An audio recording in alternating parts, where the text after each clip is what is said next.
All right, guys, I wasn't even going to make a video today, but I saw something on the Instagrams that just pissed me off.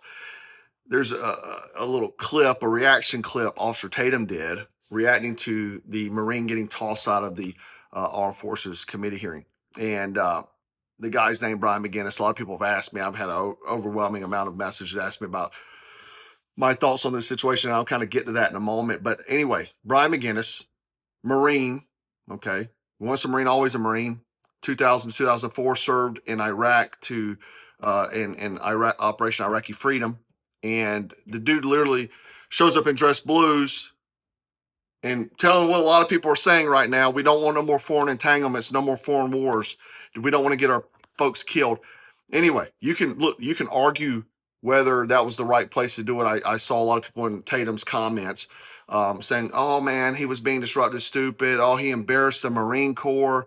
And look, we can have that conversation if you want, but that's not the part that caught my attention. The part that caught my attention was that you had Officer Tatum watching the clip saying, "You ain't a Marine. A Marine. You ain't really a Marine."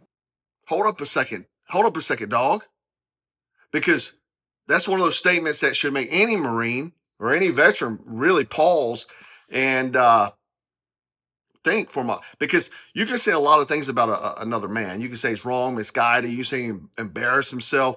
Whatever you want to say. I don't agree with him. Whatever you want to say. But this guy went to Marine Corps boot camp, okay, earned the title, deployed, has a combat action ribbon. You do not get to erase that because you disagree with his politics. That's not how this works. The Marine Corps doesn't issue out cancellation notices. And once you earn that title, you carry it for life. You're a Marine for life. Lee Harvey Oswald was a Marine, okay? You carry it for life no matter what you do, what they say you do, whatever it is. You're a Marine, okay? Now, for context, let's talk about what really happened, because that's what a lot of people are asking me, what I thought about it. So McGinnis interrupted the Senate Armed Services hearing, okay? They were talking about the conflict with Iran. And he starts shouting, Americans don't want another war. A lot of veterans I know, most of them that I know, that I've talked to, they say all the same thing. This is ridiculous. They got 82nd Airborne apparently on standby that may be going in. Capitol Police go to remove him. And at that moment, Senator Tom Sheehy, former Navy SEAL, decides, you know what, I should get involved in this as well. Well, it comes to no surprise because he's heavily backed by AIPAC, who's donated apparently $641,000 to him per reporting. But I'm going to play a clip here for a moment. My good friend Jimmy Watson, who good friend of mine, Marine, Navy SEAL, he served with Tom Sheehy. He has a thought about who this guy is, and this guy's Republican, Tom Sheehy, by the way. So let's hear what Jimmy has to say about Tim. Sheehy, former Navy SEAL, whom I served with in the same command, okay, did he break homie's arm? I don't know how much of a role he played in actually breaking his arm, but what the hell is he doing jumping in there? And what's up with all these freaking SEALs turned politicians and then complete narcissistic, detached weirdos? Now, I served with Tim Sheehy. I knew him briefly. I always felt like he was super pouty, like you're the head down. Kind of everybody owed him something. You know, the silver spoon in mouth, cake eating thing for officers. Super disconnected. And I think Dan Crenshaw should be a freaking warning, a red flag example for Sheehy and all other SEALs turned politicians to do some good out there, which you ain't doing shit. You ain't doing shit out there but getting money from Israel and just playing the freaking game. You're playing the game. And let Dan Crenshaw be a huge warning for you, Sheehy, if you keep on going down this road. God, I hope you do a big turnaround, because you guys are freaking disconnected. Anyway, not that good, is it? So anyway, getting back to what happened that day, Brian's hand got broken in this. So you got a Marine in dress blues getting tossed out like trash, a man who served his country, deployed, getting tossed out like trash, okay? Anyway, my problem is you have a political commentator, washed up cop, never served his country, okay? You might serve your small town you're at. You didn't serve this country, okay? Real sacrifice, whatever you're really sacrificing, leaving your wife and kids and so on. Maybe losing limbs and everything else, PTSD, and you're saying that, oh, this guy was never a Marine in the first place. That's where I got a problem, because look, you can say whatever you want about, you don't like his politics, you didn't like his protest. You don't have to agree with that. Apparently, Brian is running for the North Carolina Green Party candidate. So he's running for office. He's married to a Palestinian woman. And so, yeah, obviously he has some personal views, maybe some experience shaping his position on this because of what's happening in Gaza. That's how humans work. And anyone who served in the military probably heard this statement. I know I did early on, like when I was a young Marine, that we serve to protect others' First Amendment rights. We do. We're serving for them to burn the flag or whatever they want to do. Okay, it's just how it is. Do I have to agree with it? No, but I'm protecting their right to do it. So anyway, the larger point is that he's making is a lot of Americans and veterans on the left and right, man, they've been saying this for a long time. People are tired of the United States getting dragged into endless wars. That conversation is legitimate. I don't understand why, because our chosen ally is involved in something, we have to be involved in it too. Again, they have 82nd Airborne apparently on standby, ready to go.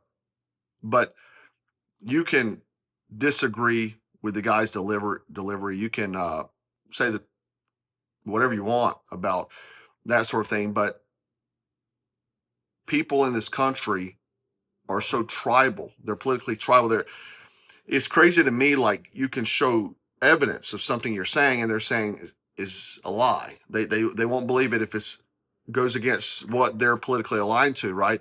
And they're like rewriting reality. Some subtly, if someone disagrees with you on a geopolitical issue, you can start questioning whether they're even allowed to have an identity they earned in the first place. It's insane to me. It's amazing how many people online who never went through the Marine Corps boot camp suddenly think they have authority to say who is and who isn't a Marine. That's not how this works. The Marine Corps doesn't hand out memberships that YouTube commentators can revoke. Anybody who's actually been around Marines, Marines argue about a lot of things. They might argue about politics. You have hardcore conservatives in the Marines, libertarians. You have straight up anti-war. You have gangbangers. You have Marines who want to invade half the country, who's born to kill. And you'll see them all sitting around drinking a beer together. It's normal. They don't care. They don't let that get in the way of those things. Right? One thing Marines don't do, though, is they don't let civilians decide who counts. You can call the guy wrong. You can call him misguided. You can say whatever. But pretending he was never a Marine is when you look dumb. When you look dumb. And very disrespectful. We're at this weird point in America where people are so locked into political teams. And now, even on the right, they're kind of split into two teams. It's pro our chosen ally and those who want, the Constitution, freedom, and those sort of things. But that people are willing to erase someone's military service if that person says something they don't like. That's about how crazy it is. And a Marine who deployed to Iraq now suddenly doesn't count as a Marine anymore because his views on foreign policy make you uncomfortable. Come on, man. Guys are saying, oh, well, the Marine Corps order says that you shouldn't. Dude, he served his country. He earned the title. He earned the right to wear the uniform, right? But I will defend the idea that the title Marine actually means something, because it does. You earn that. You live it. You're it forever, right? You earn it in boot camp. You earn it in the fleet. You earn it on deployments. You earn it every day. Sleeping in mud puddles, freezing to death, right? Not getting food. Pushing yourself beyond limits. Not riding around in a patrol car. And I'm not knocking cops, but I'm knocking Tatum. Because he wanted to knock a Marine and say he wasn't one. You have no idea what that entails. And if you serve, that title sticks with you forever, man. For life. Not till somebody on YouTube gets mad at you or they go against your political views, right? And I'm not going to sit here and let random people decide who gets to keep that title. So again, you can disagree with whatever. But the moment civilians start telling Marines they're not Marines anymore, that's a dead end, not happening, right? Title Marine isn't granted by internet commentators, internet keyboard commandos, who's never done anything even close to that difficulty in their life. Not happening. Okay. Nobody takes that away. Anyway, guys, I wanted to share my opinion on this. Obviously, I could have said a lot more. And trust me, I filmed this video. This is like my 4th time because I kept getting into the weeds, talking a lot of trash. I just probably shouldn't online. Put those things out in the wind. That personal attacks against Tatum. But I went ahead and redid the video just because I wanted to be a little bit above the reproach. But anyway, let me know your thoughts, guys. And as always, stay frosty, stay strapped, stay dangerous. Black Scout out.